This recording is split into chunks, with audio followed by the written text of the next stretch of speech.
మరి అయ్యగారు ఈ సమయాన్ని అయ్యగారికి ఇద్దాం. మనమందరం చప్పట్లు కొట్టి విశ్రాంతి అయ్యగారిని మనము వేదిక మీదకి మనము ఆయన ఆహ్వానిద్దాం. చప్పట్లు కొడదాం, అందరూ చప్పట్లు కొడదాం ప్రియులారా, అందరూ చప్పట్లు కొడదాం.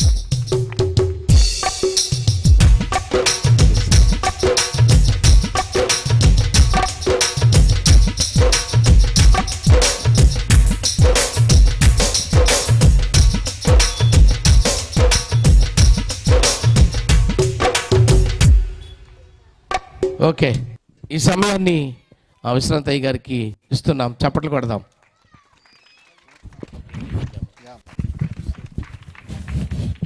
దేవునికి మహిమ కలుగును గాక. హల్లెలూయా. అలాగే నన్ను ప్రేమతో ఆహ్వానించిన గోపి గారికి కూడా క్రీస్తు నామమున నా యొక్క వందనాలు తెలియజేస్తున్నాం. అలాగే వేదికను అలంకరించిన దైవజనులందరికీ ప్రభువైన యేసుక్రీస్తు నామములో నా యొక్క కృతజ్ఞతలు వందనాలు తెలియజేస్తూ ఉన్నాను. అలాగే చేరువచ్చిన మీ అందరికీ కూడా యేసుక్రీస్తు నామమున శుభాలు దైవ ఆశీర్వాదములను కూడా పలుకుతున్నాను. చిన్న మాట ఒకసారి చదివి 45వ అధ్యాయము యెషయా గ్రంథము 45 అధ్యాయం 22వ వచనాన్ని ఒకసారి చదువుదాం. భూదిగంతముల నివాసులారా, నా వైపు చూచి రక్షణ పొందుడి. దేవుడను నేనే, మరి ఏ దేవుడును లేడు. చిన్న ప్రార్థన చేద్దాం, అందరము కనులు మూసుకుందాం. ప్రభు సహాయం కొరకు ప్రార్థన చేద్దాం. మహాగణుడా యేసు ప్రభువా, మీకు వందనాలు స్తుతులు చెల్లిస్తూ ఉన్నాము. ఈ సమయంలో మా తండ్రి, ఈ రీతిగా ఈ కూడికలో ఇంతవరకు మిమ్మల్ని స్తుతించడానికి, ప్రభువా మిమ్మల్ని మహిమపరచడానికి మీరు ఇచ్చిన గొప్ప తరుణం బట్టి మీకు వందనాలు. ఈ సమయంలో నీ వాక్యము ప్రభువా వినడానికి మేమంతా వేచి ఉండగా, నీ దీనదాసుడు నిలబడి నీ వాక్యము నాయన వెల్లడి చేయనై ఉండగా మీరు దిగిరండి, మీరు మాట్లాడండి. ప్రభు మీకు వందనాలు. నీ యొక్క అభిషేకమును మరొకసారి కోరుతున్నాం. నీ పరిశుద్ధ రక్త ప్రోక్షణ మరొకసారి కోరుతున్నాం. ఇక్కడ చేరిన ప్రజలందరి మీదకు ప్రభువా, అలాగే నాయన నీ వాక్యం వెల్లడి చేస్తున్న నీ దాసుడి మీదకు కూడా మరొకసారి నీ రక్త ప్రోక్షణ దయచేయండి. ప్రభువా తండ్రి, మీరు కృప చూపండి. ఈ స్వరం ఎంతవరకు వెళుతున్నదో వారందరితో మీరు మాట్లాడండి. మాకు కావలసిన ఆత్మీయ సత్యాలు మీరు నేర్పించండి. మీరే కృప చూపండి ప్రభువా. వాటిని అనుసరించి బ్రతికే శక్తిని మరొకసారి ప్రభువా మీ నామములో నాయన వాటిని మాకు దయచేస్తారని నమ్ముతూ సమస్త మహిమ ఘనత ప్రభావములు మీకే ఆరోపిస్తూ యేసు క్రీస్తు అనంత శక్తి గల నామమున ఈ ప్రార్థన అడిగి వేడుకొని విశ్వాసంతో పొంది ఉన్నాము తండ్రి. ఆమెన్. హల్లెలూయా. దేవుని సమాజమా, నేరుగా వాక్య ధ్యానంలోకి వెళ్దాం. చదువుకున్న లేఖన భాగము యెషయా గ్రంథము 45 అధ్యాయం 22వ వచనంలో ఒక పిలుపు వినబడుతున్నది. అక్కడ ఆయన మాట్లాడుతూ ఉన్నాడు. ఆయన మాట్లాడుతూ ఎవరితో మాట్లాడుతూ ఉన్నాడు అంటే, భూదిగంతముల నివాసులారా అని పిలుపును మనం చూస్తున్నాం. అంటే భూమి మీద ఉన్న ప్రజలందరినీ పిలుస్తున్నాడు, భూమి మీద ఉన్న మనుషులందరినీ పిలుస్తున్నాడు. ఓ హ్యూమన్ బీయింగ్స్ అని పిలుస్తున్నాడు. మనుషులారా, భూదిగంతములు అంటే భూమి యొక్క అంతము వరకు ఉన్న వారలారా, భూమి మీద ఉన్న నివాసులారా అని పిలుస్తున్నాడు. పిలుస్తూ అంటున్నాడు, నా వైపు చూడండి అని అంటున్నాడు. ఇంకా మూడవదిగా ఆయన వైపు చూస్తే ఏమి అవుతాదో చెబుతున్నాడు. నా వైపు చూడండి, నా వైపు చూచి మీరు రక్షణ పొందుడి అని చెబుతున్నాడు. అంటే ఆయన వైపు చూస్తే ఆ చూచే వారికి రక్షణ కలుగుతుంది. ఆయన వైపు చూస్తే ఎవరైతే చూస్తారో వారు రక్షణ పొందుకుంటారంట. అంటే చూడని వారు రక్షణ పొందరు. అంటే ఇక్కడ గమనించండి, సమస్త మానవాళిని ఆయన పిలుస్తున్నాడు. అంటే సమస్త మానవాళి రక్షణ పొందవలసిన స్థితిలో ఉన్నారు. అంటే రక్షణ ఎవరికి అవసరము అంటే, ఎవరైతే ప్రమాదములో ఉంటారో, ఎవరైతే సమస్యలో ఉంటారో, ఎవరైతే ఒక భయంకర ఉపద్రవములో ఉంటారో వారికి రక్షణ అనేది అవసరము. ఇక్కడ ఈ మాట్లాడుతున్న ఆయన సమస్త మనుషులను పిలుస్తున్నాడు అంటే, సమస్త మనుషులు కూడా ఏదో ఉపద్రవములు ఉన్నారు, ఏదో ప్రమాదములు ఉన్నారు అన్న విషయం మనకు అర్థమవుతుంది. అయితే ఇక్కడ ఆయన అంటున్నాడు, ఓ సమస్త మానవ సమాజమా, మీరు ప్రమాదములు ఉన్నారు కాబట్టి, మీరు ఉపద్రవములు ఉన్నారు కాబట్టి, ఆ ఉపద్రవము నుండి, ఆ ప్రమాదము నుండి మీరు రక్షణ పొందాలి అంటే మీరు నా వైపు చూడండి అని చెబుతున్నాడు. అయితే ఇక్కడ మరొక విషయాన్ని ఆలోచన చేద్దాము. ఆయన నా వైపు చూడండి అని చెబుతున్నాడు అంటే దాని అర్థం ఏంటో తెలుసా? ఇంకను వారు ఆయన వైపు చూడడం లేదని. బాబు ఇటు చూడు అని ఎవరికి చెప్పాల్సి వస్తుంది? చూడని వారికే కదా. ఇక్కడ ఈయన ఎవరిని పిలుస్తున్నాడంటే భూదిగంతముల నివాసులారా అని పిలుస్తున్నాడు. అంటే భూమి మీద ఉన్న అనేక మంది వారి ఇంకను ఆయన వైపు చూడడం లేదు, ఇంకను ఆయనను చూడడం లేదు. చూడడము అంటే నార్మల్గా భౌతికమైన నేత్రాలతో చూడడం మాత్రమే కాదు, కానీ ఆయన చేసిన కార్యము కానీ లేకపోతే ఆయన ఎవరో ఆ విషయాలను సరిగ్గా అర్థం చేసుకోలేని స్థితిలో ఉన్నారు. అందుచేతన ఆయన అంటున్నాడు, భూదిగంత నివాసులారా నా వైపు చూడండి అని చెబుతున్నాడు. అంటే మనకు అర్థమవుతుంది వారు ఇంకను ఆయన వైపు చూడడం లేదు. ఎందుకు చూడడం లేదు? ఏ పరిస్థితిని బట్టి చూడడం లేదు అని అంటే వారు చూడకపోవడానికి కారణము వారు చూడలేని స్థితిలో ఉండి ఉండాలి. వారు చూడలేకపోతున్నారు, వారు అర్థం చేసుకోలేని స్థితిలో ఉన్నారు. యోహాను సువార్త 9వ అధ్యాయము 39వ వచనంలో యేసుప్రభువు అంటారు, చూడని వారు చూడవలెను అని అంటారు. అంటే there are many people, they aren't able to watch, they aren't able to see. ఈ లోకంలో చాలా మంది ఉన్నారు, వారంట ఆయనను చూడలేకపోతున్నారు, ఆయనను చూడలేని స్థితిలో ఉన్నారు. ఎందుకు చూడలేకపోతున్నారు అని అంటే 2వ కొరింథీ పత్రిక 4వ అధ్యాయం 4వ వచనంలో రాయబడి ఉంటుంది, ఈ ఉర సంబంధమైన దేవత అవిశ్వాసుల యొక్క మనోనేత్రాలకు గుడ్డితనం కలుగు చేసేసింది. అవిశ్వాసుల యొక్క నేత్రాలు బ్లైండ్నెస్ లో ఉన్నారు, వారు చూడలేకపోతున్నారు. అందుకే ఈయన అంటున్నాడు, భూదిగంత నివాసులారా నా వైపు చూడండి. ఇంతవరకు మీరు చూడలేదు, ఇంతవరకు మీరు అర్థం చేసుకోవడం లేదు, ఇంతవరకు మీరు అర్థం చేసుకోలేదు, ఇంతవరకు మీరు చూడడం లేదు. కాబట్టే మీకు రక్షణ రావడం లేదు, మీరు రక్షణ పొందడం లేదు. కాబట్టి నా వైపు చూడండి. మీరు నా వైపు చూస్తే రక్షణ పొందుతారు, మీరు రక్షించబడతారు. అయితే వారు ఎందుకు చూడడం లేదంటే గమనించండి, వారికి యుగ సంబంధమైన దేవత వారి మనోనేత్రాలకు గుడ్డితనం కలుగు చేసేసింది. అంటే ఇక్కడ భూదిగంత నివాసులారా అని పిలుస్తున్నాడంటే భూమి మీద ఉన్న సమస్త మానవులు కూడా గుడ్డివారిగానే ఉన్నారు. భూమి మీద ఉన్న మనుషులందరూ కూడా చూడలేని స్థితిలో, అంధత్వంలో, బ్లైండ్నెస్లో వారు ఉన్నారు. వారు చూడలేని స్థితిలో ఉన్నారు. కాబట్టి నా వైపు చూడండి, నా వైపు చూడండి అని ఈయన పిలవడము జరుగుతుంది. దైవ సమాజం గమనించండి. ఇంకా కొంచెం మనం ముందుకు వెళ్తే అపోస్తుల కార్యములు 17వ అధ్యాయము 26, 27 వచనాల్లో అపోస్తులుడైన పౌలు అంటాడు, అక్కడ ఏమంటాడంటే భూమి మీద ఉన్న ప్రతి మనుష్యుడు దేవుణ్ణి తడువులాడి కనుక్కోవాలి అని అంటాడు. ఈ మాట మీరు గమనించండి. భూమి మీద ఉన్న ప్రతి మనుషులు దేవుణ్ణి ఎలా కనుక్కోవాలంట? తడువులాడి కనుక్కోవాలి. ఆ మాట మీరు ఎప్పుడైనా ఆలోచన చేశారా? ఒక మనిషి దేవుణ్ణి వెతకాలి అంటే, ఒక మనిషి దేవుణ్ణి తెలుసుకోవాలంటే దానికి పౌలు గారు వాడుతున్న పదం ఏంటో తెలుసా? తడవులాడి మనుష్యుడు దేవుణ్ణి తెలుసుకోవాలన్నాడు. ఇక్కడ ఈ తడవులాడడము అనే పదము ఎవరికి సంబంధించిన పదము గమనించండి. ఎవరు తడువుతాడు, ఎవరు తడవాలి? గుడ్డివాడు.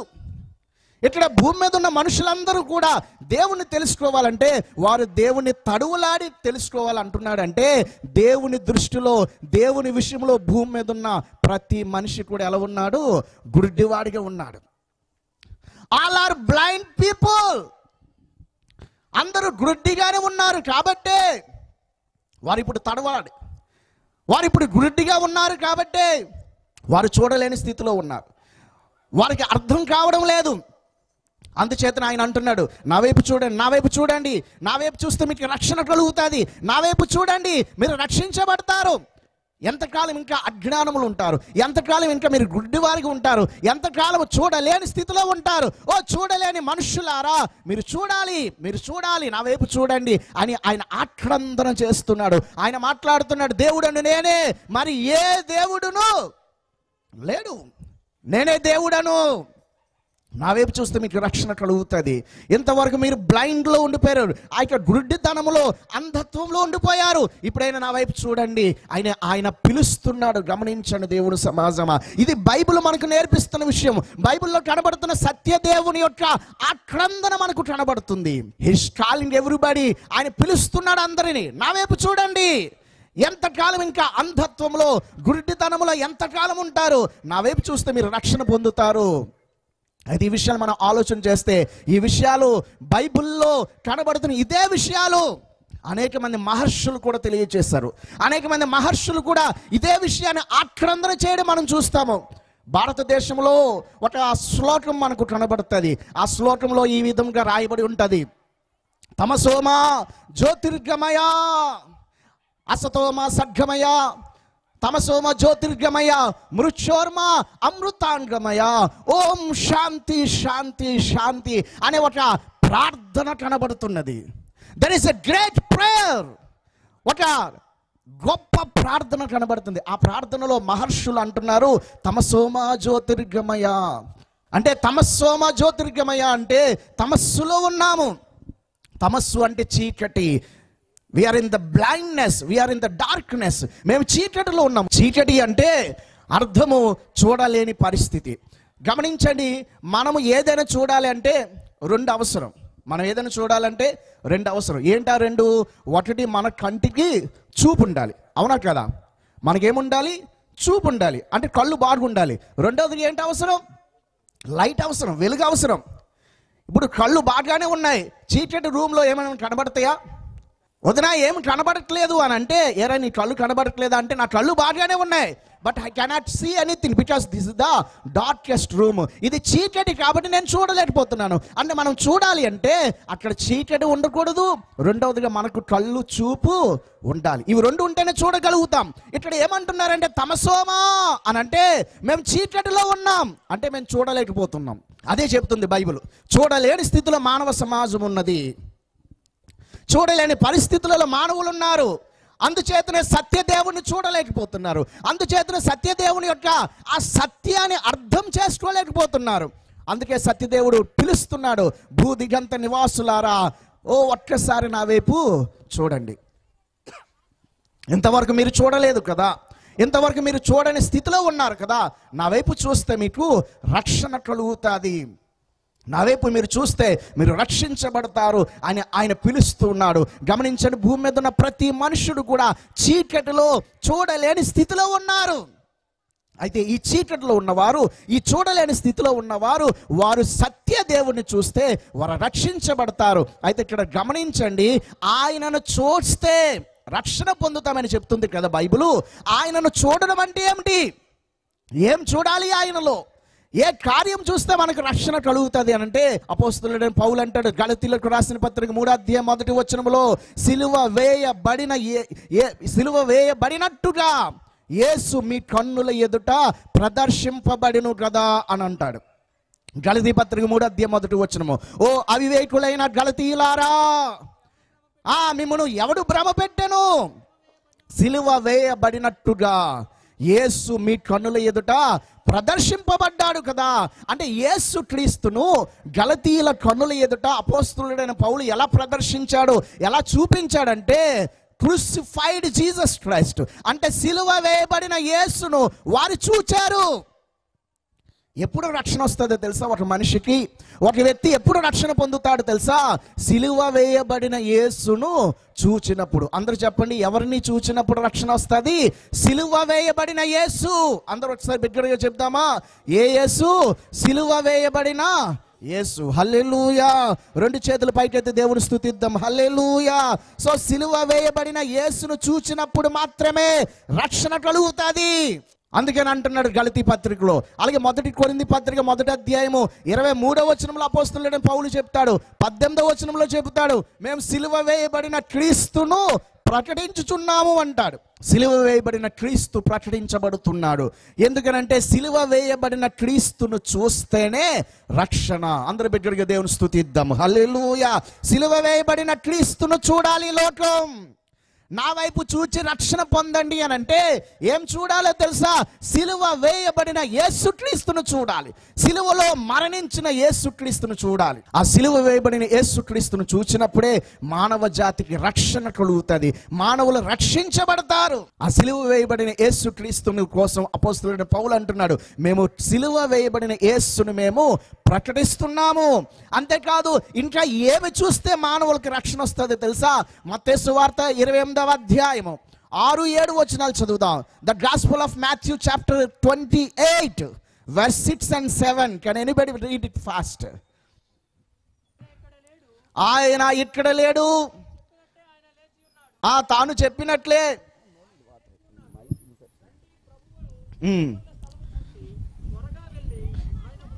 మైక్లో చదివితే బాగుంటుంది. అక్కడ ఏమంటున్నాడంటే దేవదూతలు మాట్లాడుతున్నారు, ఆయన ఇక్కడ లేడు, సమాధిలోనికి వెళ్ళారు శిష్యులు.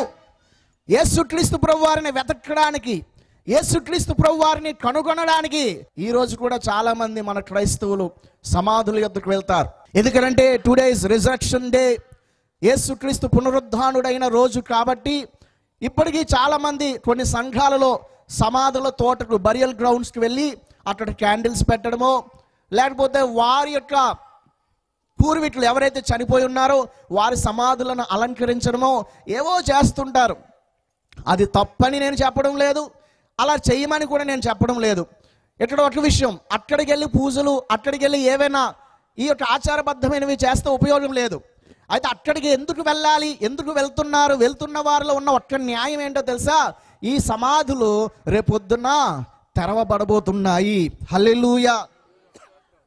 ఈ సమాధులు అతి త్వరలో తెరవబడబోతున్నాయి. నా ప్రభువైన యేసు ఇదిగో ఆయన వస్తాడు, ఆయన చెప్పాడు, ఇదిగో ఒక దినము ఒక కాలం వచ్చుచున్నది, మనుష్య కుమారుని యొక్క స్వరం విని సమాధులు తెరవబడతాయని యేసయ్య చెప్పాడు. హల్లెలూయా.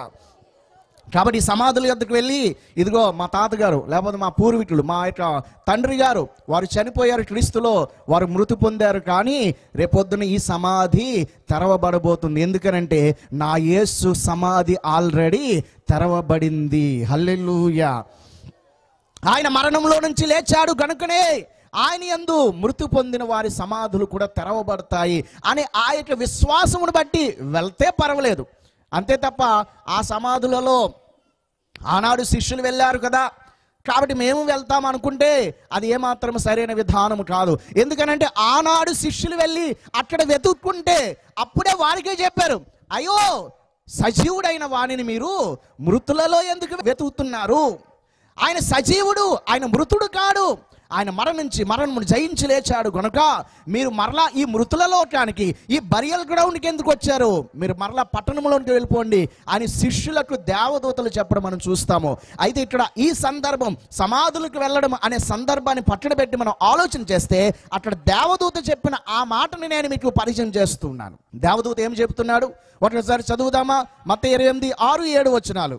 ఆయన ఇక్కడ లేడు, ఆయన ఇక్కడ లేడు, తాను చెప్పినట్టు ఆయన లేచి ఉన్నాడు. రండి ప్రభువు పండుకున్న స్థలము చూచి, ప్రభువు పండుకున్న స్థలము చూచి త్వరగా వెళ్ళి. గమనించండి, దేవదూత ఏం చూడమంటున్నాడు తెలుసా?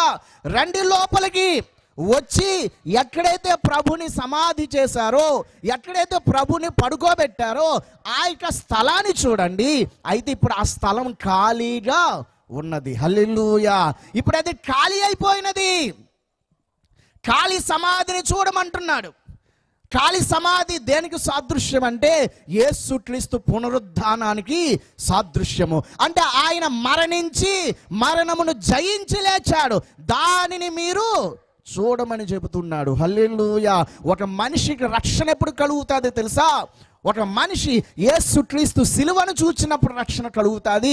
అంతేకాకుండా ఆ మనిషి, ఆ మానవుడు యేసుక్రీస్తు పునరుద్ధానమును చూచినప్పుడు ఆ మనిషికి, ఆ మానవుడికి రక్షణ కలుగుతుంది. అందుకే ఆయన చెబుతున్నాడు, నా వైపు చూచి రక్షణ పొందండి అని. అంటే దాని అర్థం నేను చేసిన సిలువ కార్యమును చూడండి, నా పునరుద్ధానమును చూడండి. నా ప్రియ దేవుని ప్రజలారా గమనించండి, భూమి మీద ఉన్న ప్రతి మనుషుడు ఎవరైతే యేసుక్రీస్తు సిలువ కార్యాన్ని చూస్తారో, ఎవరైతే యేసుక్రీస్తు పునరుద్ధానమును చూస్తారో డెఫినెట్లీ ఖచ్చితంగా వారు రక్షణ పొందుతారు. దేవుడికి మహిమ కలుగును గాక. ఎవరైతే చూస్తారో పక్కాగా వారు రక్షించబడతారు. ఎవరైతే చూడరో, ఈనాడు అనేకులు రక్షణ పొందకపోవడానికి కారణం ఏంటో తెలుసా? Still they aren't seeing the cross of Jesus Christ. ఇప్పటికి కూడా వారు యేసుక్రీస్తు సిలువను చూడడం లేదు, యేసుక్రీస్తు పునరుద్ధానాన్ని చూడడం లేదు. ఈనాడు అనేక మంది, ప్రపంచంలో అనేకులు ఇంకా రక్షణ పొందకుండా ఉండడానికి కారణము వారు ఇంకా సిలువను చూడలేదు. ఒక పాట ఉంటుంది, చూడుము ఈ క్షణమే కల్వారిని, ప్రేమ ప్రభువు నీకై నిలుచుండెను, గొప్ప రక్షణ నివ్వ శ్రీయేసుడు సిలువాలో వ్రేలాడు చున్నాడురా. చిన్న ఎక్కువ పెంచమా. సిలువాలో వేలాడు చున్నాడురా. ఈ ఎఫెక్షన్ ఉంటుంది ఎక్కువ అంటే గెయిన్ పెంచుతున్నావు నువ్వు. చూడుము ఈ క్షణమే కల్వారిని, ప్రేమ ప్రభువు నీకై నిలుచుండెను, గొప్ప రక్షణ నివ్వ శ్రీయేసుడు సిలువాలో వ్రేలాడుచున్నాడురా. సిలువాపై చూడుము ఆ ప్రియుని, ఆ ప్రేమకై నీవు ఏమిత్తువు. ఆ పాట అంతా అదే ఉంటుంది. Just watch the cross of Jesus Christ. యేసుక్రీస్తు సిలువను చూడు. యేసుక్రీస్తు సిలువను చూస్తే నువ్వేం పొందుతావు? రక్షణ పొందుతావు. అందరి బిడ్డగా దేవుని స్తుతిద్దాం. హల్లెలూయా. నువ్వు రక్షణ పొందాలి అంటే నువ్వు యేసుక్రీస్తు సిలువను చూడాలి. నీ శాపం నుంచి విడుదల పొందాలంటే నువ్వు యేసుక్రీస్తు సిలువను చూడాలి. నువ్వు రోగం నుండి విడుదల పొందాలంటే you just watch the cross of Jesus Christ. యేసు సిలువలోనే రోగము నుండి, పాపము నుండి, శాపము నుండి, ప్రతి విధములైన చీకటి శక్తుల నుండి విడుదల మానవ జాతికి కలుగుతుంది. దేవునికి మహిమ కలుగును గాక. ప్రతి విధమైన సాతాను కార్యములు సిలువలోనే నాశనమైపోయాయి. ప్రతి సాతాను కార్యములు సిలువలోనే లయమైపోయాయి. కాబట్టి నీ జీవితంలో ఏ శ్రమలో ఉన్నావో, ఏ సమస్యలో ఉన్నావో, ఏ ఇబ్బందులో ఉన్నావో, ఏ రోగముతో ఉన్నావో, ఏ శాపముతో ఉన్నావో, అయ్యో ఈ శాపము తరతరాలు మా కుటుంబాన్ని వెంబడిస్తుంది సార్ అని అంటే నా మాట చెప్తున్నాను, గమనించండి. నువ్వు యేసుక్రీస్తు సిలువను చూస్తే ప్రతి శాపముల నుంచి నీ విడుదల పొందుతావు. దేవుడికి మహిమ కలుగును గాక. ఎందుకో తెలుసా? మానవ జాతిని శాపము నుంచి విముక్తి చేయడానికే ప్రభు అయిన యేసు శాపగ్రాహిగా, శాపగ్రస్తుడిగా కల్వరి సిలువలో మానవ జాతి కోసం ఆయన ప్రాణం పెట్టాడు. దేవునికి మహిమ కలుగును గాక. ఆయన శాపగ్రస్తుడు అయ్యాడు కనుకనే because of my lord Jesus Christ, ఆయనను బట్టి నేను ఇప్పుడు ఆశీర్వదించబడిన వాడిగా మారిపోతాను. హల్లెలూయా. నా ప్రభువైన యేసుక్రీస్తు ఆ సిలువలో రోగగ్రస్తుడిగా మారిపోయాడు కనుకనే నా ప్రభువైన యేసుక్రీస్తుని బట్టి నేను ఆరోగ్యవంతుడినవుతాను. నా ప్రభువైన యేసుక్రీస్తు ఆ కల్వరి సిలువలో ఆయన దరిద్రుడిగా మారిపోయాడు కాబట్టి నా ప్రభువైన యేసుక్రీస్తుని బట్టి నేను ధనవంతుడిగా మారుతాను. నా ప్రభువైన యేసుక్రీస్తు కల్వరి సిలువలో పాపిగా మారిపోయాడు గనుకనే నా ప్రభువైన యేసుక్రీస్తును బట్టి నేను నీతిమంతుడిగా మార్చబడతాను. దేవుడికి మహిమ కలుగును గాక. అందరం బిగ్గరగా చప్పట్లు కూడా దేవుని నామాన్ని మహిమపరచుదాం. హల్లెలూయా, హల్లెలూయా, హల్లెలూయా. ఈనాడు మానవ జాతికి విడుదల, ఈనాడు మానవ జాతికి శాపము నుండి, ఓ భయంకరమైన చీకటి కార్యముల నుంచి విడుదల ఎలా వస్తుందంటే యేసుక్రీస్తు సిలువ కార్యమును చూచుట వలననే. ఆయన సిలువను చూడాలి, ఆయన పునరుద్ధానమును చూడాలి. అసలు క్రైస్తవులు ప్రతి ఆదివారము దేవుని మందిరానికి వెళ్తారు. ఎందుకో తెలుసా? కారణం ఏంటో తెలుసా? ఆదివారము యేసుక్రీస్తు పునరుద్ధాన దినము. బిగ్గరగా దేవుని స్తుతిద్దాం. Why we are going to church every Sunday? ఎందుకో తెలుసా? ఆదివారం ఊరికనే కాదండి, that's our lord's resurrection day. అది మన ప్రభు యొక్క పునరుద్ధాన దినము. దేవునికి మహిమ కలుగును గాక. యేసు సిలువలో చనిపోయాడు, సమాధిలో పెట్టబడ్డాడు. 3వ దినమున ఆయన సమాధిలో నుండి సజీవంగా లేచాడు. మన ప్రభువు మృతుడు కాదు, మన ప్రభువు కల్పితం కాదు, మన ప్రభువు ఏదో కథలలో ఉన్నవాడు కాదు. ఆయన నిజమైన దేవుడు. ఆయన భూమి మీదకి మనుషుడిగా వచ్చాడు, ఆయన మరణించాడు, మరణమును జయించి సజీవంగా లేవడం జరిగింది. దేవునికి మహిమ కలుగును గాక. ఆయన మృతుడయ్యాడు, ఇప్పుడు ఆయన పునరుద్ధానుడయ్యాడు. కాబట్టి ఇఫ్ ఎనీబడి, ఎవడైనా రక్షణ పొందాలి అంటే, ఎవరైనా శాపము నుండి, ఓ భయంకరమైన చీకటి పరిస్థితుల నుండి విడుదల పొందాలి అంటే ఆ వ్యక్తి ఖచ్చితంగా యేసుక్రీస్తు సిలువను చూడాలి. అందరూ చెప్పండి, ఏం చూడాలి? మనము యేసుక్రీస్తు సిలువను చూడాలి. యేసుక్రీస్తు పునరుద్ధానమును చూడాలి. యేసుక్రీస్తు సిలువను చూచటం వలనే మానవ జాతికి రక్షణ కలుగుతుంది. ఈరోజు నేను ఒక విషయాన్ని మీ ముందు ఉంచబోతున్నాను, చాలా జాగ్రత్తగా వినండి. యేసుక్రీస్తు సిలువను చూస్తే, గమనించండి, యేసుక్రీస్తు సిలువను చూస్తే ఎలా రక్షణ వస్తుంది? How can I be saved? నేను ఎలా రక్షణ పొందగలుగుతాను? నేను సిలువను చూస్తే రక్షణ వచ్చేస్తుందా? అదే కదా మనం ఇంతవరకు చెప్పుకుంటున్నాం. ఒక వ్యక్తి ఎవడైనా సిలువను చూస్తే, ఏ సిలువను? యేసుక్రీస్తు సిలువ కార్యమును చూస్తే ఆ వ్యక్తి ఏమవుతాడు? రక్షణ పొందుతాడు. How it is possible? ఎలా అవుతుందండి? ఎలా అవుతుంది? గమనించండి, నేను కారణాలు మీకు వివరిస్తాను, చాలా క్లియర్గా మీకు అర్థమవుతుంది. సిలువను చూస్తే ఒక మనిషి ఎందుకు రక్షణ పొందుతాడు తెలుసా? సిలువలో జరిగిన కార్యము అతడికి అర్థమవుతుంది. ఎలా అర్థమవుతుందో తెలుసా? గమనించండి, సిలువను ఒక మనిషి చూడగానే, ఏ మనుషుడైనా సిలువ కార్యం చూడగానే మొదట మనకు అర్థమయ్యే విషయం ఏంటో తెలుసా? 1 తిమోతి పత్రిక 6వ అధ్యాయం 16వ వచనంలో, 1 Timothy chapter 6 verse 16 మనం చదివితే అక్కడ రాయబడి ఉంటది, సమీపింపరాని తేజస్సులో, సమీపింపరాని తేజస్సులో ఆయన మాత్రమే వసించుచు అమరత్వము గలవాడై ఉన్నాడు. మనుషులలో ఎవడును ఆయనను చూడలేదు, ఎవడును చూడనేరడు. అది దేవుని యొక్క ప్లేస్. దేవుడి కోసం ఏం రాయబడిందో తెలుసా? దేవుడంట సమీపింపరాని తేజస్సులో ఆయన మాత్రమే ఉన్నాడు, మనుషులలో ఎవడు చూడలేదు, ఎన్నడు కూడా ఆయనను చూడనేరడు అని మాట రాయబడింది. అంటే దేవుడు సమీపింపరాని తేజస్సులో ఉంటాడు. అది మహిమ. ఆ మహిమ దగ్గరకు కూడా ఏ మనుషుడు ఇప్పటి వరకు వెళ్ళలేదు, ఇట్లా ముందు కూడా వెళ్ళలేము. అది దేవుని యొక్క అడ్రస్. ఆ మహిమలో అమరత్వము గలవాడే, అంటే మరణము లేనివాడుగా ఉండి యుగ యుగములు జీవించుచు ఉన్నాడు. అది దేవుని యొక్క అసలైన ప్లేస్. అయితే ఆ సమీపింపరాని తేజస్సును, ఆ మహిమను, ఆ గొప్ప అమరత్వమును అంతటిని వదిలిపెట్టి ఎక్కడికి వచ్చేసాడు తెలుసా? ఫిలిప్పీ పత్రిక 2వ అధ్యాయం 6-7 వచనాలు చదివితే అక్కడ రాయబడి ఉంటుంది, ఆయన దేవునితో సమానంగా ఉండుట విడిచిపెట్టకూడని భాగ్యమని ఎంచుకొనలేదు, కానీ మనుషుల పోలికగా పుట్టి దాసుని స్వరూపమును ధరించి తన్ను తానే రిత్తునిగా చేసుకొనెను. ఇంకా అక్కడ అంటాడు, మరణము పొందునంతగా, అనగా సిలువ మరణము పొందునంతగా తన్ను తాను ఆయన తగ్గించుకున్నాడు.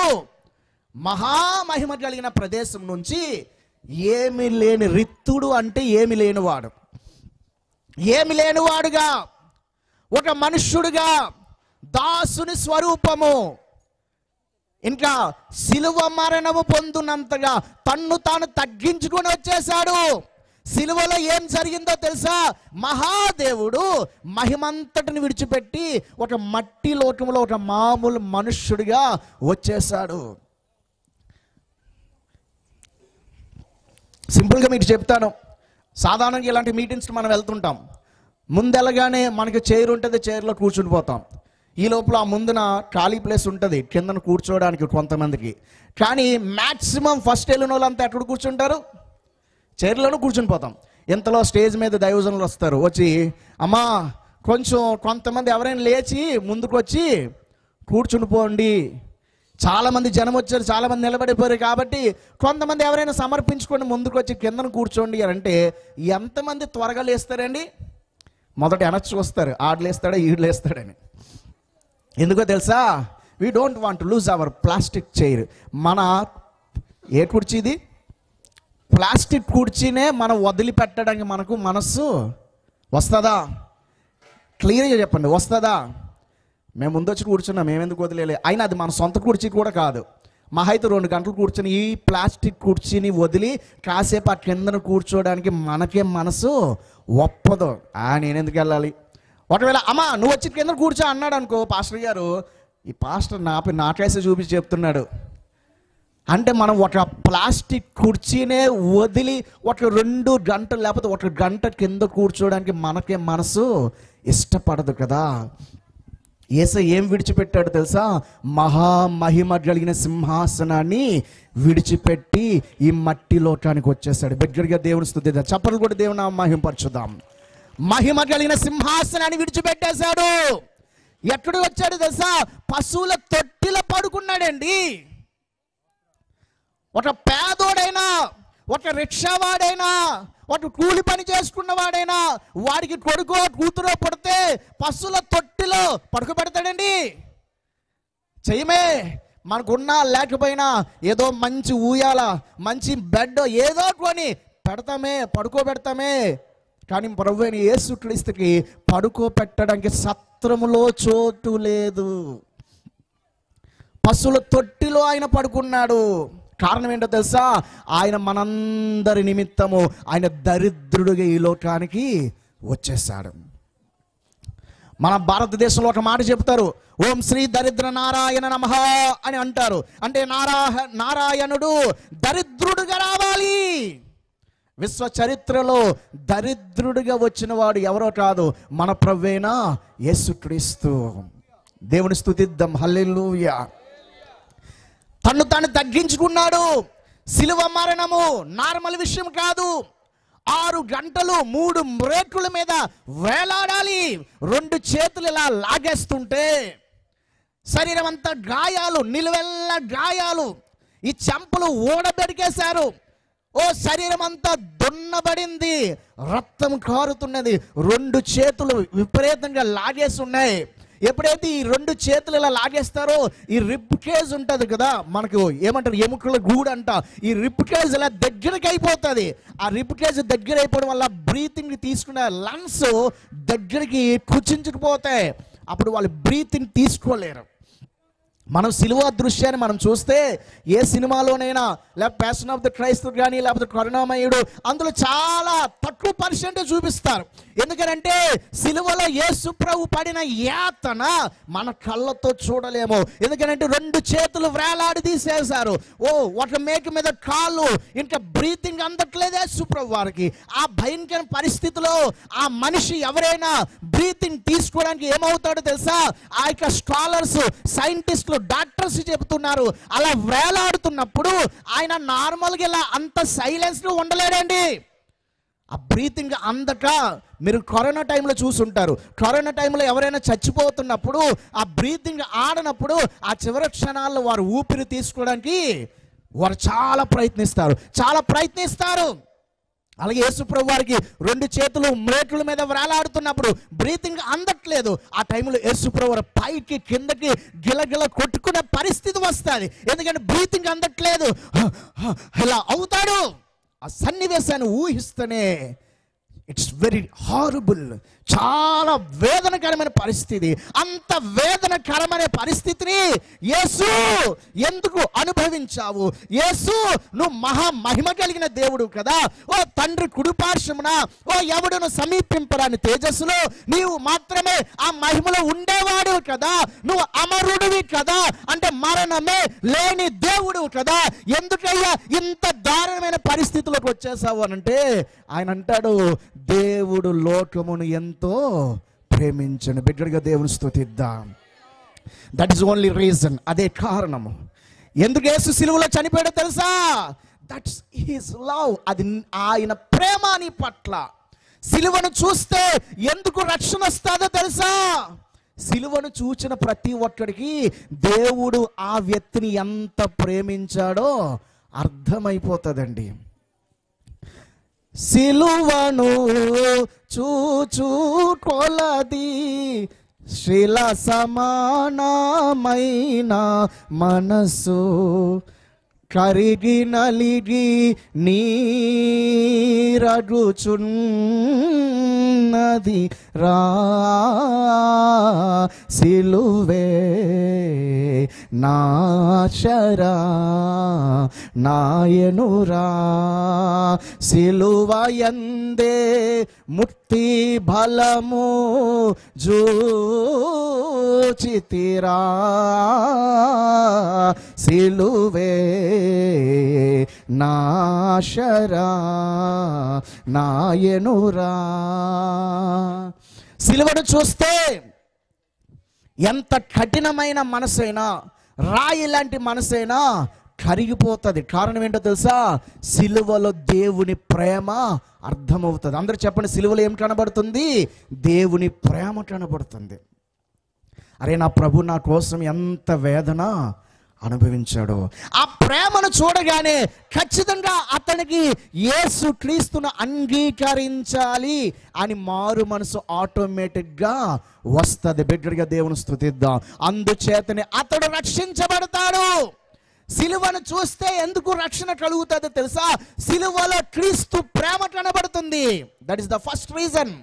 రెండవ కారణం ఏంటో తెలుసా? సిలువలో ఏం కనబడుతుందంటే, యోహాను సువార్త 12:32 యేసుప్రభువు అంటారు, ఇదిగో మనుష్య కుమారుడు, ఇదిగో నేను భూమి మీద నుంచి పైకి ఎత్తబడిన ఎడలా భూమి మీద ఉన్న మనుషులందరినీ నా వైపు ఆకర్షించుకుంటాను అంటాడు యేసుప్రభువు అక్కడ. అంటే యేసుప్రభువు వారు సిలువలో వేలాడినప్పుడు అంట, ఆయన భూమి మీద ఉన్న మనుషులందరినీ తన వైపు ఆకర్షించుకుంటారు.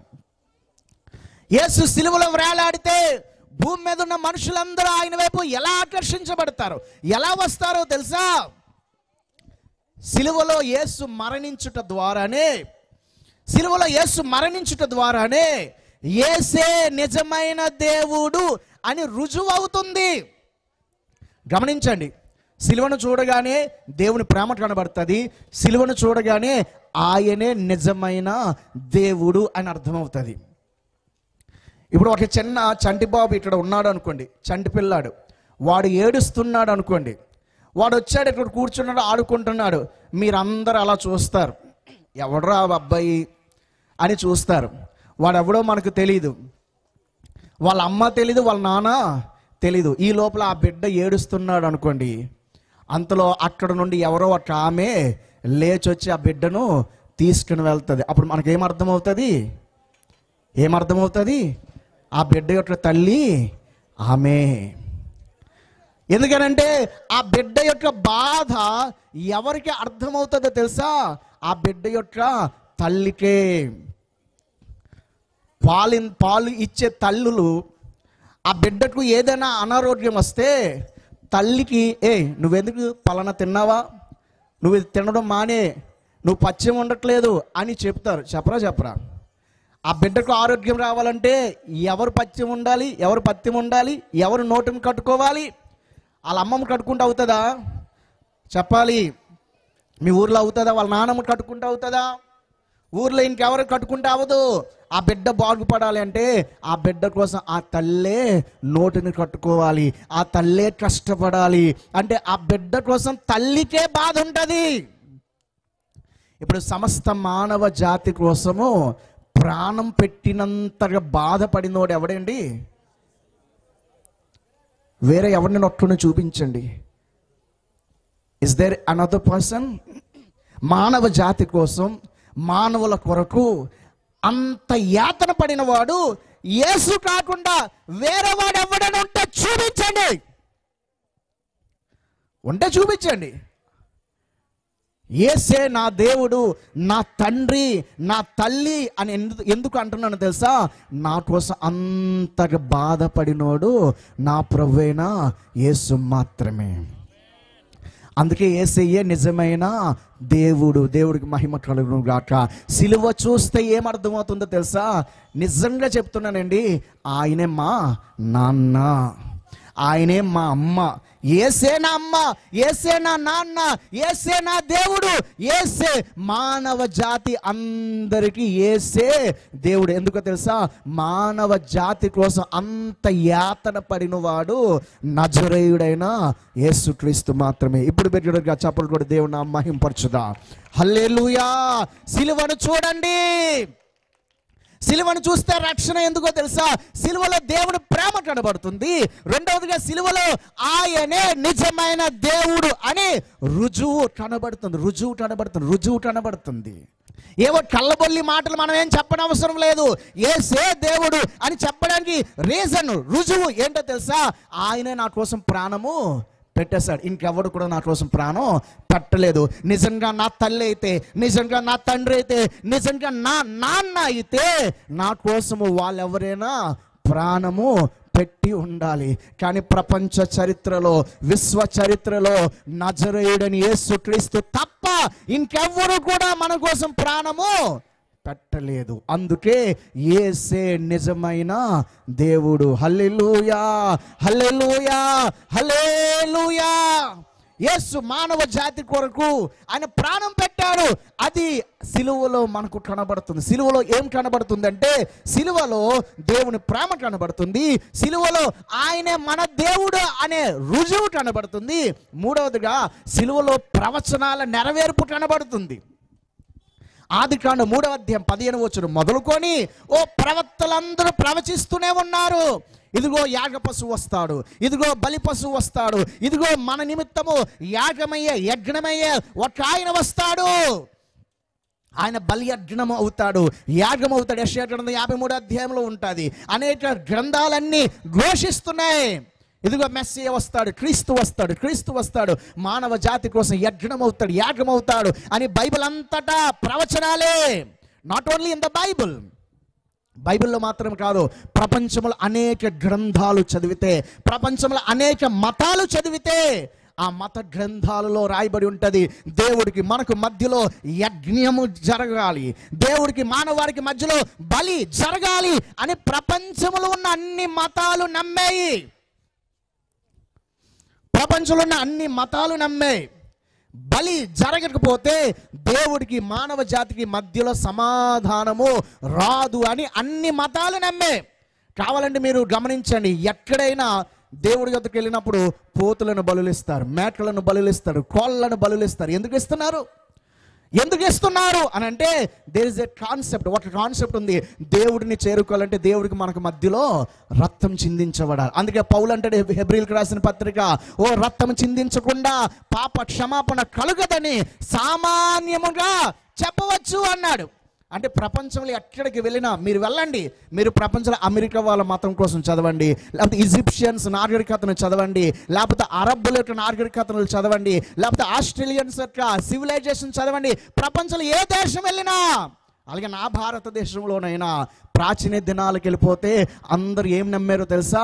బలి జరగాలి, యజ్ఞము జరగాలి, యాగము జరగాలి, యాగము జరిగితేనే దేవుడికి మానవాళికి సమాధానం వస్తుంది అని అందరూ అదే నమ్మారు. కాదా చెప్పమనండి, నేను ఇప్పుడు చెప్తుంది అబద్ధమని నిరూపించమనండి.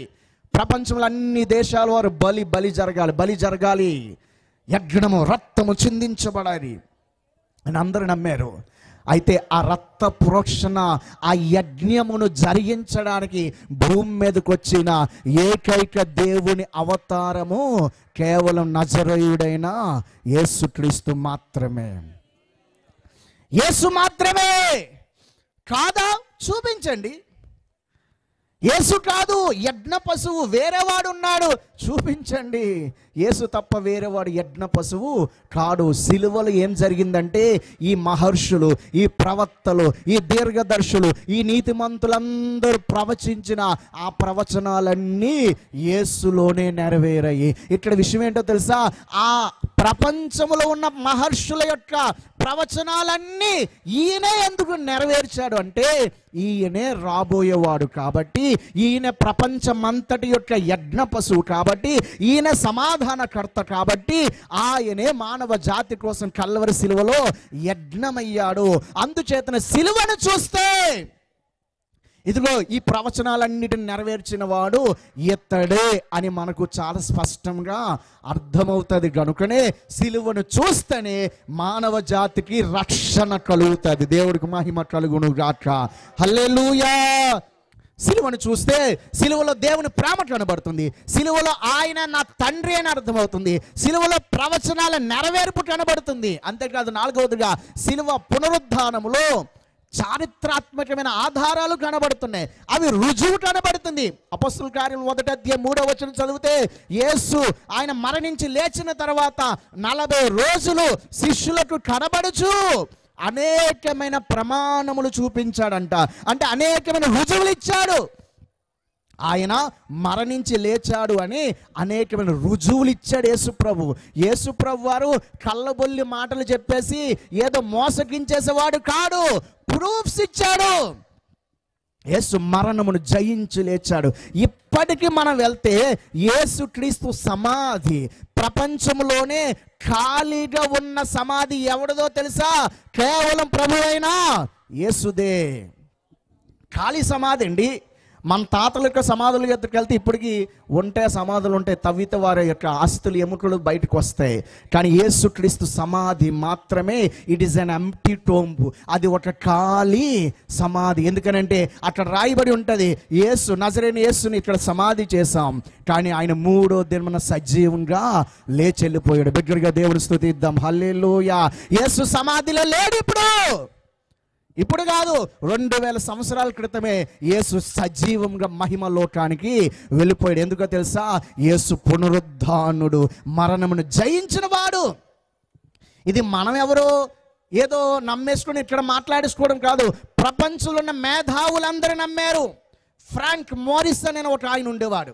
ఫ్రాంక్ మోరిసన్ అతడు క్రైస్తవుడు కాదు, నాస్తికుడు, దేవుడే లేడు అనేవాడు, కోటీశ్వరుడు. ఆయన అనుకున్నాడు, ఈ క్రైస్తవులు చెబుతున్న ఈ యేసు శిలువ పునరుద్ధానము ఇదంతా అబద్ధము అని నిరూపిద్దాం అనుకున్నాడు ఫ్రాంక్ మోరిసన్. ఆయన చాలా పరిశోధనలు చేశాడు. పరిశోధన చేసిన తర్వాత యేసు మరణించి లేవలేదు అని నిరూపిద్దాం అనుకున్నాడు. కానీ ఆయన పరిశోధన తర్వాత ఏం తేల్చుకున్నాడో తెలుసా? ఆయనే చెప్పాడు. ఆయన ఒక పుస్తకం కూడా రాశాడు, హూ మూవ్ ద స్టోన్ అని ఒక బుక్ రాసి ఆ ఫస్ట్ పేజ్లో రాస్తాడు, యేసు ప్రభువు వారు మరణించి సజీవంగా లేవలేదు, అది అబద్ధము అని నిరూపిద్దాం అనుకున్నాను. కానీ నేను పరిశీలన చేసిన తర్వాత యేసు మరణించి లేచాడు అని నాకు అర్థమైంది గనుక యేసు క్రీస్తే నిజమైన దేవుడు అని ఫ్రాంక్ మోరిస్ అనే తన అభిప్రాయాలను మార్చుకున్నాడు. ఇలా చెప్పుకుంటే బోల్డ్ మంది ఉన్నారు, లెక్కకు మించిన వాళ్ళు ఉన్నారు. సర్ విలియం రామ్సే అని ఒక గొప్ప ఆర్కియాలజిస్ట్ ఉండేవాడు. అతడు కూడా యేసుప్రభు నమ్మేవాడు కాదు. అతడు కూడా నాస్తికుడు. యేసుప్రభు బైబిల్ ఇదంతా కల్పిద్దాం, ఇవన్నీ కట్టుకథలని నిరూపిద్దాం అనుకున్నాడు. ఆయన అనేక ప్రాంతాలు వెళ్ళి పరిశోధన చేశాడు. ఆయన ఎంతో పురాతత్వ శాస్త్రవేత్త కాబట్టి ఎన్నో రుజువులు కోసం ఆయన పరిశీలన చేశారు. అలా పరిశీలన చేసిన తర్వాత సర్ విలియం రామ్సే కూడా ఆయన కూడా తన విశ్వాసాన్ని తన నమ్మకాలను మార్చుకొని అతడు కూడా క్రైస్తవుడుగా మారిపోయాడు. దేవుడికి మహిమ కలుగును గాక. ఆయన కూడా ఎస్ బైబిలే చరిత్రలో రుజువు కలిగిన ఏకైక గ్రంథం అని సర్ విలియం రామ్సే ఇచ్చిన స్టేట్మెంట్స్ ఉన్నాయండి ప్రపంచ చరిత్రలో.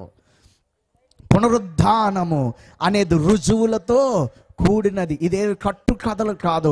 యేసు ప్రభు వారి యొక్క సిలువను చూస్తే అది రుజువులతో కూడిన సత్యమని మనకు అర్థమవుతుంది.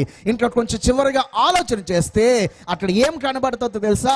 యేసు క్రీస్తు సిలువను చూస్తే ఎలా మనం రక్షించబడతామంటే యోహాను సువార్త 3వ అధ్యాయము 14వ వచనం చదివితే, యోహాను సువార్త 3వ అధ్యాయం 14వ వచనము అక్కడ యేసు ప్రభు వారు చెబుతారు, చదువుదాం. అరణ్యములో మోషే సర్పమును ఎలాగు ఎత్తెనో అలాగే విశ్వసించు ప్రతివాడు నశింపక ఆయన ద్వారా నిత్య జీవం పొందునట్లు మనుష్య కుమారుడు ఎత్తబడవలెను. అనగా యేసుక్రీస్తు సిలువలో వేలాడుట ద్వారా ఏం జరుగుతుందంటే, మోషే అరణ్యములో ఇత్తడి సర్పం ఎత్తినప్పుడు ఎలా అయితే మనుషులు బ్రతికారో, యేసు ప్రభువు వారు సిలువలో వేలాడినప్పుడు ఆ యేసును చూచిన వారు కూడా రక్షించబడతారంట. నశింపక నిత్య జీవాన్ని పొందుకుంటారు. అంటే యేసును చూచుట వలన మనము నాశనము నుంచి విడిపించబడతాం.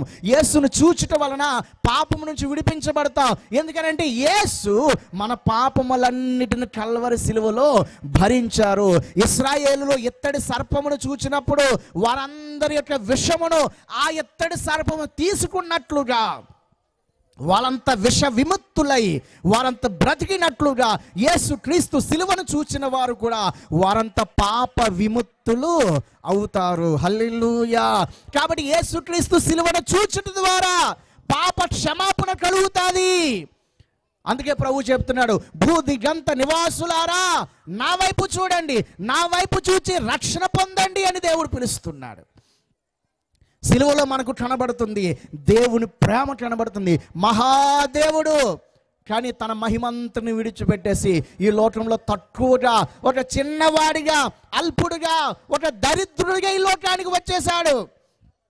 ఈనాడు చాలామంది యేసుప్రభు యొక్క గొప్పతనాన్ని అర్థం చేసుకోనని కొందరు యేసుప్రభు వారిని నోటుకొచ్చినట్లు మాట్లాడతారు. చాలామంది యేసుప్రభు వారిని చాలా తక్కువగా మాట్లాడతారు. అంతేకాదు యేసుప్రభు వారిని కులంతో తిడతారు చాలామంది మూర్ఖులు. అసలు ఒక మనిషిని కులం పేరిట మనిషినే తక్కువగా మాట్లాడడం అనేది నేరం అని అన్నారు మహాత్మా గాంధీజీ గారు. అలాంటిది ఈ మూర్ఖులు ప్రభువైన యేసుక్రీస్తు మహాదేవుడు, ఆ మహాదేవుడిని కులం పేరిట తిడతారు. వీళ్ళు ఎంత ధైర్యం వీళ్ళకు, ఎంత ఏమంటారు బరి తెగింపు వీళ్ళకు. యేసుప్రభు ఆ కులస్తుడు దేవుడురా, యేసుప్రభు ఈ కులస్తుడు దేవుడురా, యేసుప్రభు పలానా వాడు, ఆ తక్కువ వాళ్ళ దేవుడు అని యేసుప్రభు అని తక్కువగా మాట్లాడతారు. యేసు చిన్నోడు కాడు, ఆయన మహా దేవుడు. మీకు ఒక విషయం తెలుసా? ఆయన బాలుడుగా ఉన్నప్పుడే తూర్పు దేశపు జ్ఞానులు యేసే పాదాల యొద్ద సాగిలి పడిపోయారు. అంత గొప్పవాడు నా ప్రభు అయిన యేసుక్రీస్తు. బిడ్డగా చెప్పలు కూడా దేవుడు నా మహింపరచుదా. యేసు చిన్న దేవుడు కాడు. అర్థం కాక నోటుకొచ్చినట్లు మాట్లాడుతున్నారు, హేళన చేస్తున్నారు, ఇష్టం వచ్చినట్లు మాట్లాడుతున్నారు, గేలి చేస్తున్నారు. నా ప్రియ సహోదరి సహోదరుడా, యేసు ప్రేమ కలిగిన దేవుడు తన మహిమంతటిని విడిచిపెట్టి వచ్చేసాడు. యేసు నీ తల్లి, నీ తండ్రి, నీ సృష్టికర్త, అందుకే నీ కోసం ప్రాణం పెట్టేశాడు. యేసు ప్రవచనాల నెరవేర్పు. అంతేకాదు యేసు క్రీస్తు ఆధారాలు కలిగిన దేవుడు, రుజువులు చూపించిన దేవుడు. చివరిగా యేసు నిన్ను నాశనం నుంచి విడిపించే దేవుడు. యేసు ఒక్కడే, యేసు ఒక్కడే. ఆయన ద్వారానే పాప క్షమాపణ కలుగుతుంది, ఆయన ద్వారానే. కాబట్టి ఆయనను అంగీకరిస్తే, ఆ సిలువను చూచి ఆయనను అంగీకరిస్తే అతడు రక్షింపబడతాడు. దేవుడికి మహిమ కలుగును గాక. హల్లెలూయా. అందుకే అంటున్నాడు యెషయా 45:22లో, భూదిగంత నివాసులారా నా వైపు చూడండి, నా వైపు చూస్తే మీరు రక్షణ పొందుతారు. ఎందుకో తెలుసా? నేనే దేవుడను, మీకోసం ప్రాణం పెట్టిన వాడిని, మీకోసం నా ప్రేమను చూపిన వాడిని, అనేక మంది మహర్షులకు ప్రవచనాలను నెరవేర్చిన వాడిని, అనేక రుజువులతో మానవ జాతి ఎదుట ఇదిగో ప్రకటించబడుతున్న వాడిని, నన్ను చూచుట వలన మీరు రక్షణ పొందుతారు అని మానవ జాతిని ఆయన పిలుస్తున్నాడు. ఈనాడు ఎవరైతే ఆయనను చూస్తారో, ఎవరైతే అంటారో ఎందరూ, ఎవరైతే ఆయనను చూస్తారో వారి ముఖమున్నకు వెలుగు కలుగుతుంది. ఎందరూ ఆయనను చూస్తారో వారికి వెలుగు కలిగేను. ఈరోజు నువ్వు యేసును చూస్తే, ఆయన సిలువను చూస్తే నీకు రక్షణ కలుగుతుంది.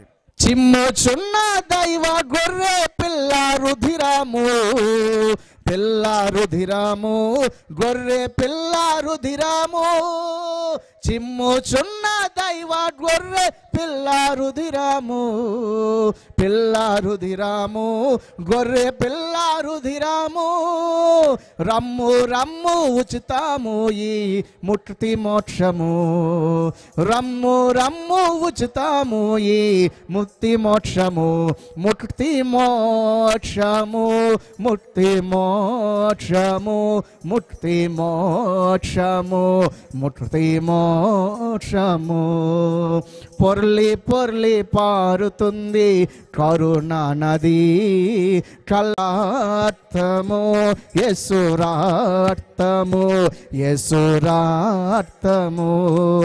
పొర్లి పొర్లి పారుతుంది కరుణ నది, సిలువలో నా యేసు స్వామి రుధిరమది. బిడ్డలుగా దేవుని స్తుతిద్దాం. హల్లెలూయా, హల్లెలూయా. కల్వరి సిలువలో యేసు ప్రభు ప్రాణం పెట్టాడు, ఆయన రక్తమంతా కార్చబడింది గనుక ఆ సిలువను చూస్తే మనకు అర్థమవుతుంది ఆయనే మన తండ్రి, ఆయనే మన సృష్టికర్త, ఆయన ప్రేమ అర్థమవుతుంది. కాబట్టి సిలువను ఎవరు చూసినా వారికి ఖచ్చితంగా రక్షణ అనేది కలుగుతుంది. ఒకప్పుడు పాపంతో పడిపోయిన నన్ను, పాపంతో చెడిపోయిన నేను ఆ సిలువను చూచుట ద్వారానే నా జీవితము కూడా యేసయ్య మార్చాడు. నా ఒక్కడు మాత్రమే కాదు, ఇక్కడున్న అనేకుల జీవితాలలో సిలువను చూడడం వలనే మన బ్రతుకులను యేసు రక్షించాడు. దేవుడికి మహిమ కలుగును గాక. హల్లెలూయా, హల్లెలూయా. కాబట్టి నా వైపు చూడండి అంటున్నాడు.